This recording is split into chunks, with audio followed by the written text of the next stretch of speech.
जय श्री राम मित्रों, हमारे चैनल के अंदर आपका स्वागत है। दोस्तों, आज हम आपको बताने वाले हैं देव उठनी एकादशी के बारे में। भगवान विष्णु जी का बहुत बड़ा दिन होता है दोस्तों। बाकी एकादशी में जैसे कि देव शयनी एकादशी होती है, जब भगवान विष्णु शयन करने के लिए चले जाते हैं, तो उसके बाद दोस्तों कार्तिक शुक्ल पक्ष की एकादशी को देव उठनी एकादशी कहते हैं। यह एकादशी इस बार 25 नवंबर बुधवार को है। पौराणिक शास्त्रों के अनुसार देव उठनी एकादशी के दिन जगत के पालनहार भगवान विष्णु 4 मास की निद्रा से जागते हैं, इसीलिए इसे देव उठनी एकादशी कहा जाता है।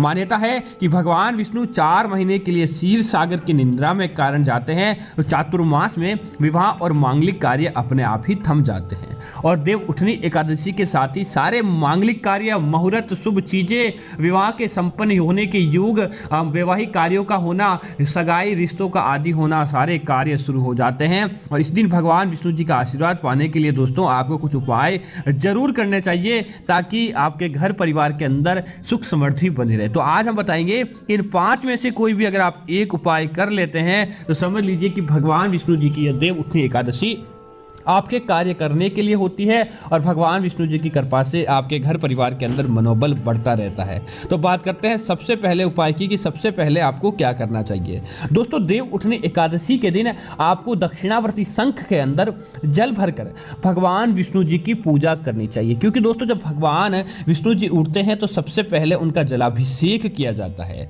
तो शंख में गंगा जल या सोन पानी, जिस सोन पानी अर्थात कि सोने का पानी कहा जाता है, जिस पानी के अंदर हम सोना डालकर रखते हैं, वह सोन पानी और शुद्ध सात्विक पानी माना जाता है। गंगा जल या सोन पानी भरकर भगवान विष्णु जी का अभिषेक करना चाहिए। ऐसा करने से भगवान विष्णु जी की आपके ऊपर सदैव कृपा बनी रहती है, और जिस घर के अंदर शंख के अंदर पानी होता है, उस घर के अंदर नकारात्मक शक्ति और वास्तु दोष तुरंत प्रभाव से नहीं लगता है। उन्हें कई प्रकार के फायदे प्राप्त हो जाते हैं उनके जीवन के अंदर, उनके घर के अंदर।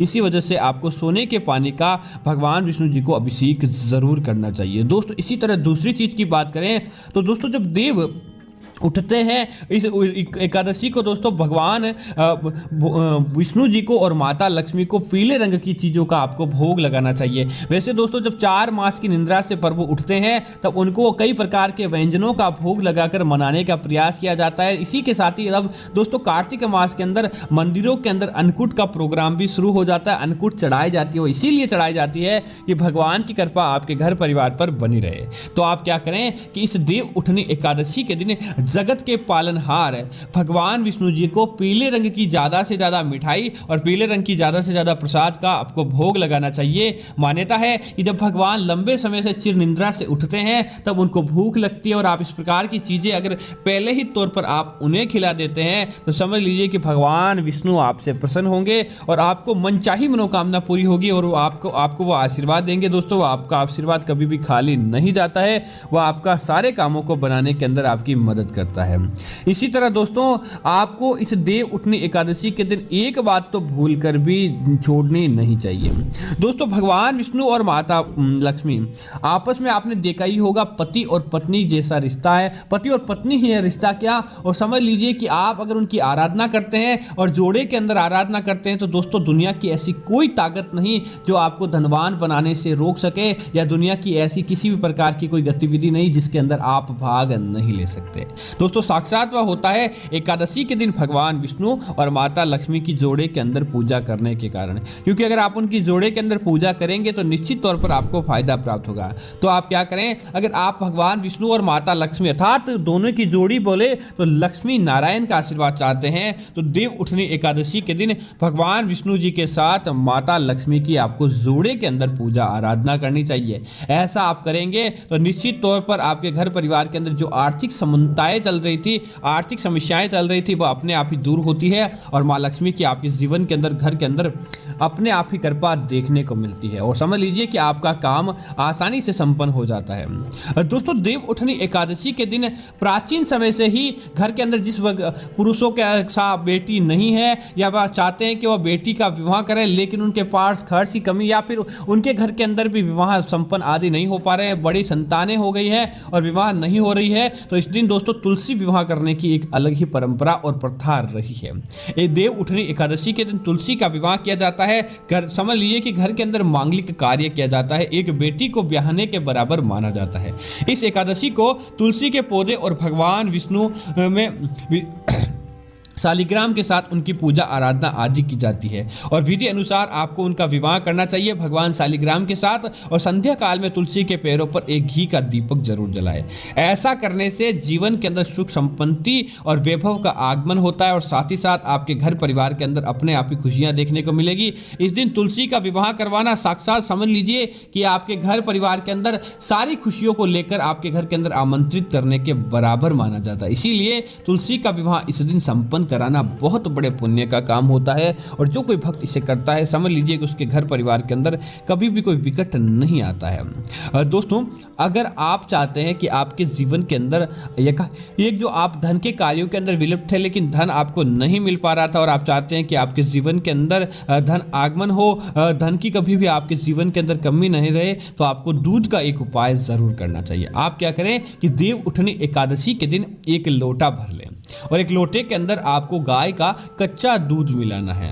अब आपको क्या करना है, उस कच्चे दूध को मिलाकर भगवान विष्णु जी का आपको अभिषेक करना चाहिए। आप अभिषेक करते समय ओम नमो भगवते वासुदेवाय नमः, ओम नमो भगवते वासुदेवाय नमः इस मंत्र का लगातार जाप करते जाए। दोस्तों, भगवान विष्णु जी का कच्चे दूध से अगर आप देव उठनी एकादशी के दिन अभिषेक करते हैं तो आपके सारे पाप धुल जाते हैं, साथ ही साथ शरीर के रोग दोष दूर करता है और साथ ही साथ आपके जो काम बन नहीं पा रहे थे वह आपके काम बनने लगते हैं, आपके कार्यों के अंदर आपको विजय की प्राप्ति होने लगती है।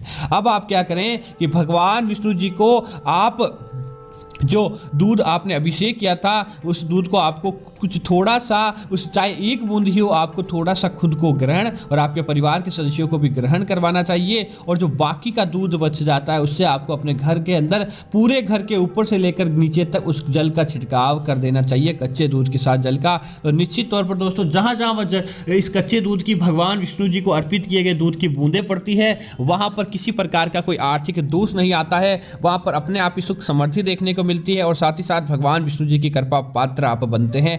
इसी वजह से यह दिन खास माना जाता है और यह आपका काम बनाने का कार्य करता है। इसीलिए देव उठनी एकादशी का आपको विशेष पालन करते हुए आपको कच्चे दूध का अभिषेक भगवान विष्णु जी को करना चाहिए। दोस्तों, इसी तरह इस बात का ध्यान रखें, आप चाहते हैं कि आपको इस दिन धन की कमी का सामना नहीं करना पड़े, आप चाहते हैं कि भगवान विष्णु जी की सदैव आपके घर के अंदर और माता लक्ष्मी की कृपा बनी रहे, तो आपको देव उठनी एकादशी के दिन आपको कुछ चीज़ें अपने घर के अंदर जरूर खरीद कर लेकर आनी चाहिए, जिनके अंदर समझ लीजिए कि आपके घर के अंदर लंबे समय तक काम आने वाली चीजें हो और साथ ही साथ ऐसी चीजें जो हमारे शास्त्रों के अंदर विदित है। जैसे आप मठरी मोट खरीद कर ला सकते हैं, मूंग इस दिन खरीद कर लेकर आ सकते हैं, अनाज खरीद कर लेकर आ सकते हैं, या फिर अपनी रसोई से जुड़ी किसी प्रकार की कोई चीजें जो नुकीली ना हो आपको इस दिन अपने घर के अंदर जरूर लाकर रखनी चाहिए। ऐसा माना जाता है कि देव उठनी एकादशी के दिन हम कुछ भी चीजें अपने घर के अंदर लेकर आते हैं, वह चीजें हमारे घर परिवार के अंदर और हमारे जीवन के अंदर ढेर सारी बरकत को लाकर हमारे कार्यों को सुलभ बनाने वाली होती है। इसी वजह से आपको ये चीजें अपने घर के अंदर लेकर आनी चाहिए। दोस्तों, देव उठनी एकादशी का अगर आप तुलसी विवाह करना चाहते हैं और आप चाहते हैं कि इस दिन आप पूजा करें तो हम आपको शुभ मुहूर्त बता देते हैं। दोस्तों, इस वर्ष देव उठनी एकादशी व्रत 25 नवंबर बुधवार के दिन है। हिंदू पंचांग के अनुसार 25 नवंबर को एकादशी तिथि दोपहर 2:42 से लग जाएगी। वह एकादशी तिथि का समापन 26 नवंबर को शाम 5:10 पर समाप्त हो जाएगा। ऐसी दोस्तों यह तिथि रहेगी। 25 से ही इस तिथि की शुरुआत मानी जाएगी, तो आप 25 तारीख को यह उपाय कीजिए, निश्चित तौर पर आपका काम बनेगा और भगवान विष्णु जी की आपके जीवन के अंदर कृपा देखने को मिलेगी।